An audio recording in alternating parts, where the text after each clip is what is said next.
So today I'm going to discuss our fall bundles.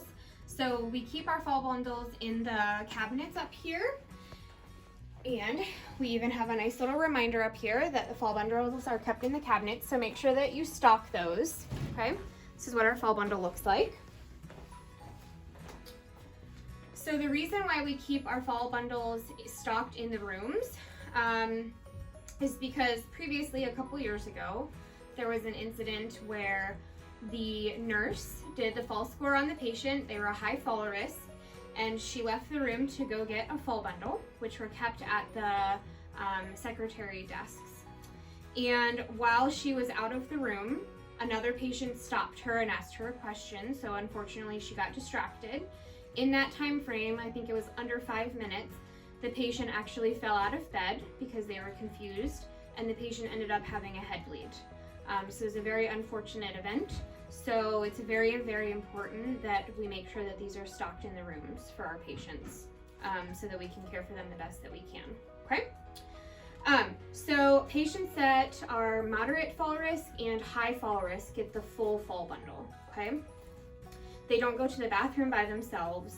We're not gonna let family take them to the bathroom, and more than likely we're gonna encourage them to use the bedside commode, or some of the other devices that we have here, so that maybe we don't have to get them out of bed at the time, okay? All patients will receive a fall risk either in triage or in the back in the room. So if it's a patient from triage, the more than likely triage will put in the fall risk assessment. But again, you need to make sure that it's done. So it's your responsibility, you're the one caring for the patient. That being said, there are things that can alter their fall risk. So if they have received a medication that might make them a little bit drowsy or a little bit dizzy, then their fall risk might change from low to moderate or moderate to high. So we can update the fall risk as things progress throughout the department, okay? All right, so what's in our fall bundle? We have our yellow gown. So yellow is obviously the color of patients that might be a fall risk. So if you see a patient walking out in the hallway with yellow socks and a yellow gown by themselves, think to yourself, that doesn't really look appropriate, and ask them if you can help them, where might they be going, okay?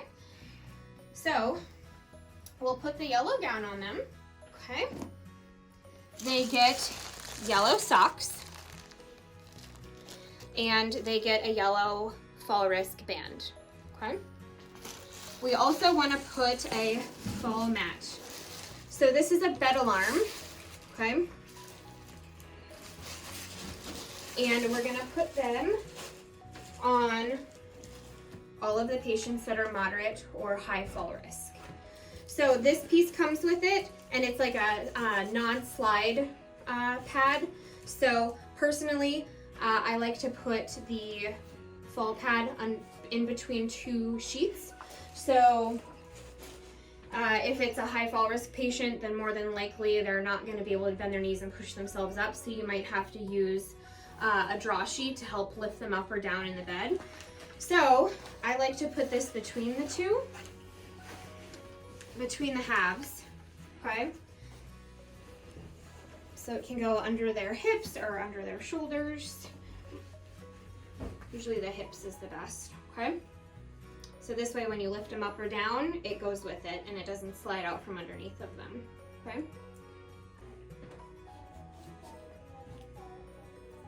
And then this piece needs to be connected into the bed alarm itself. This is the piece that makes the noise, okay? And I'm gonna demonstrate that for you for a second, or in a second. This piece also needs to be connected to the wall. So if it's not connected to the wall, it's not going to ring to your phone.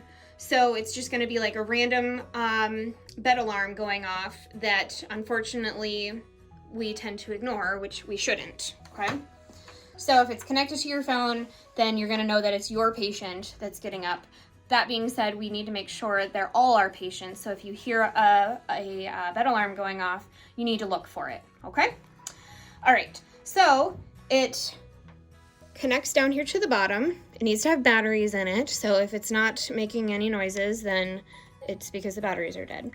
So you'll connect this in it, okay? you'll notice that the red blinking stopped, okay?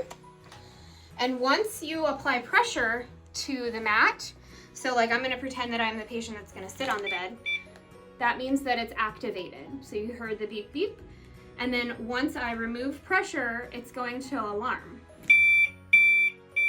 And you'll notice that the blue light's going off. So your patient's getting up, they're gonna fall. So you come in here and respond to help them, and you're gonna press the reset. You're gonna press and hold it so that it stops beeping, and the rest of the department knows that somebody has gone in to help the patient.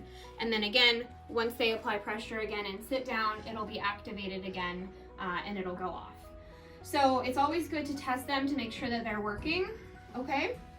So just as I did there, just to make sure that it's working so that if your patient were to get up, it would actually work. And if the patient, say you have a patient that's in a hallway spot or in triage that's waiting for a bed to be assigned because, you know, our volumes have increased and we don't have any rooms in the back or beds available, we have these portable bed alarms. So if there aren't any in the department, then you can call small equipment to get them, okay? Obviously, they're not necessarily going to be attached to the call light system and respond to your phone, but they're in the hallway, they're more visible anyways, but we need to make sure that they have them on if they're in the hallway or waiting in triage, okay? And for an added bonus, our new beds are very fancy, and they actually have bed alarms installed within them. So as long as the bed is charged, it doesn't necessarily have to be plugged in for it to work. Again, it just has to be charged. And you can press alarm or arm, okay? And it's on, okay? And there's no patient in it, so that's why it's going off for us, okay? And there's two options. I usually just select the first option because it's more sensitive to pressure, okay? And then to disarm it, you'll just press and hold. Okay, and now it's off.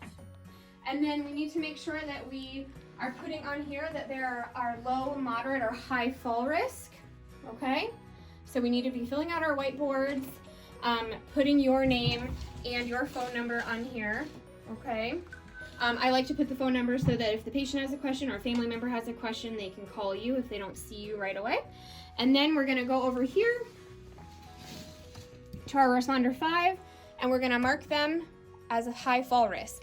And then outside, it's gonna light up yellow so that everybody should be aware that patient is a high fall risk, and I'm going to assist them to the bathroom and not just let them wander around the department on their own, okay? All right, thanks guys.